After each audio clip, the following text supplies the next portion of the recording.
Chapitre 6. La loi essentielle du service d'amour. Eh bien, cette loi, c'est une loi de dépendance à l'égard de Dieu et de ses volontés. L'homme, là, de sa nature, est essentiellement dépendant.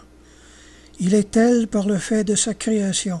Un être créé dépend de façon absolue et radicale de son Créateur.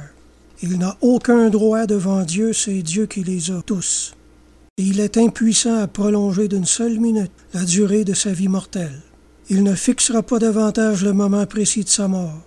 Et dans l'intervalle, sa personne et son destin subissent l'influence des événements qu'il est incapable de diriger à son gré. Les faits se succèdent sans qu'il puisse les prévoir avant qu'ils se produisent. De là l'incertitude de ses vues, la faiblesse de ses ressources, l'inhabilité de ses conjectures. L'homme n'est pas son propre maître, non plus que celui des événements. Il est dans sa nature de relever d'un être plus puissant que lui et d'en dépendre pour les moindres détails de sa vie et de sa conservation. Dans l'ordre surnaturel, son impuissance n'est pas moins radicale. La grâce sanctifiante lui a été accordée sans aucun mérite, par une gratuite condescendance de Dieu. Il ne peut la conserver que moyennant un secours divin, non moins gratuit, qu'on nomme la grâce actuelle. Que ce secours lui manque, son effort personnel n'aboutit à rien dans la pratique de la vertu. Son impuissance est telle, au dire du grand apôtre, qu'il ne peut prononcer le nom saint de Jésus d'une façon méritoire sans être assisté de l'Esprit Saint. 1 Corinthiens 12, 3. L'homme en face de Dieu, c'est la dépendance absolue en présence de la souveraineté absolue. Le saint, arrivé au fait de la vie mystique, est arrivé par là même au plus haut point de dépendance à l'égard de Dieu, puisqu'il ne se meut librement que sous l'impulsion du Saint-Esprit, ayant renoncé à se conduire d'après ses propres vues et sa propre volonté.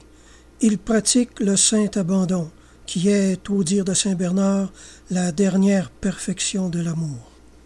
Adam et Ève, c'est pour avoir violé une volonté de Dieu, et donc agi en être indépendants, qu'ils se perdirent, et avec eux toute la race humaine. En face de cette loi de dépendance, l'homme doué de liberté peut donc résister ou se soumettre. C'est précisément le choix de l'une ou l'autre attitude qui distingue les bons des méchants. Les pécheurs d'habitude sont les vrais malheureux de ce monde. Enfin, il se trouve des âmes généreuses qui non seulement affirment leur dépendance à l'égard de Dieu, mais se conduisent d'après l'esprit de ses dispositions que cet état suppose. Elles adhèrent pleinement à ses droits souverains et lui donnent toute liberté d'exercer ses droits. Dépendantes par le fait de leur création, elles le sont plus encore par un fait de détermination. Leur vie entière se résout dans un oui plénier à toutes les volontés divines qu'elles embrassent sans choix comme sans réserve. Ces âmes sont à Dieu un hommage vivant. D'une souplesse parfaite entre ses mains, elles lui procurent toute la gloire qu'il en attend et elles en reçoivent par voie de retour, tout le bonheur dont on peut jouir ici-bas en attendant le ciel. Heureuses ces âmes de bonne volonté, c'est-à-dire dont la volonté est soumise à celle de Dieu.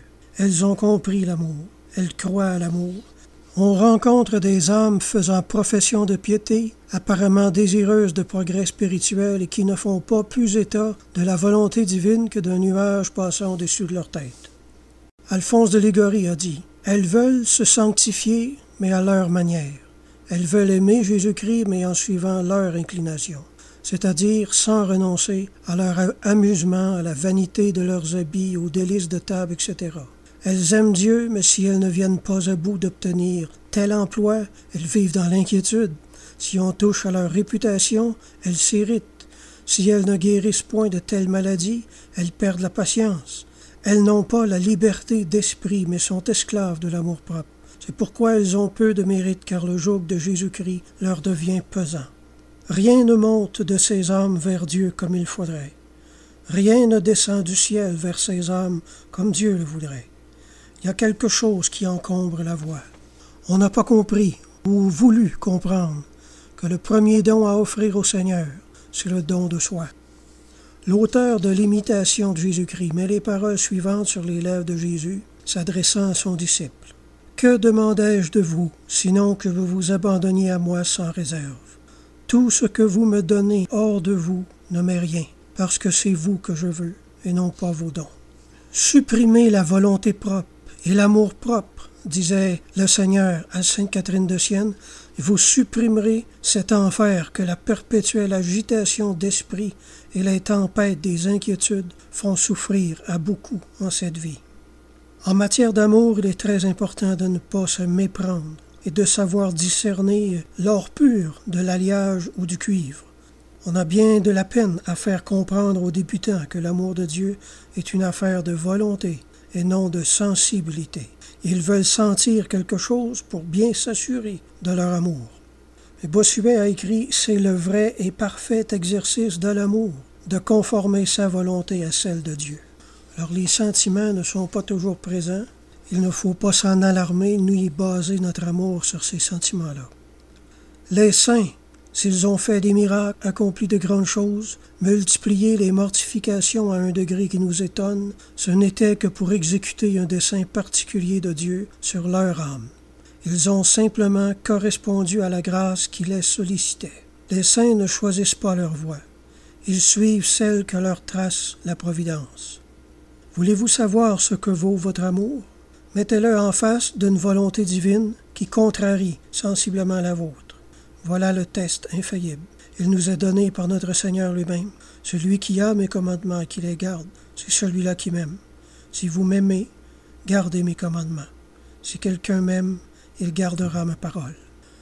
La plus grande certitude que nous puissions avoir en ce monde d'être dans la grâce de Dieu, dit saint François de Sales, ne consiste pas dans un amour sensible envers lui, mais dans une entière et irrévocable résignation à sa volonté. Les beaux sentiments ne valent rien s'ils ne sont accompagnés des œuvres. Certaines personnes ont parfois des ardeurs qui se déclarent et s'enflamment au temps de la prière. Elles y versent des larmes de consolation. Mais au sortir de là, il faut supporter le prochain, pardonner, s'humilier, obéir à une autorité légitime. En un mot, il faut accomplir la sainte volonté de Dieu. Dans la pratique du devoir d'État monotone et pénible, là la scène change. Les bonnes résolutions se sont noyées dans des flots de douces larmes. L'amour exige autre chose que des vertus de prie-Dieu. 1 Jean 5,3 dit non, ils ne sont pas pénibles les commandements de Dieu à celui qui aime. Car l'amour ne sent pas la peine, dit saint Augustin, ou bien il aime cette peine quand il la ressent. Sainte Thérèse d'Avila a écrit « La souveraine perfection ne consiste pas dans les consolations intérieures, ni dans les sublimes ravissements, ni dans les visions, ni dans l'esprit de prophétie. Elle consiste à rendre sa volonté si conforme à celle de Dieu que dès que nous comprenons qu'une chose est voulue de lui, nous nous y attachons de tout notre vouloir à recevoir enfin avec une égale allégresse ce qui est doux et ce qui est amer. » Le Seigneur, instruisant sainte Catherine de Sienne, lui dit « Personne, de quelque état qu'il soit, religieux ou séculier, ne peut atteindre la gloire éternelle, même en me rendant tous les honneurs extérieurs, s'il ne fait ma volonté. » Toute la sainteté consiste à aimer Dieu, dit saint Alphonse de Liguori, et tout l'amour de Dieu consiste à faire sa sainte volonté. Dieu ne peut se fier pleinement qu'aux humbles. Seuls les humbles ne sont pas voleurs. Ils ne lui ravissent pas sa gloire. Les humbles sont les gens honnêtes du monde surnaturel. Dieu peut leur faire gérer des millions, ces millions à lui, il est sûr de leur probité. Petites âmes, et je crois que vous le comprenez, cette vertu de parfaite conformité au bon plaisir divin suffit à tout. Elle est l'adoration en esprit et en vérité, telle que la cherche et la demande le Père céleste. Elle est la loi essentielle de l'amour.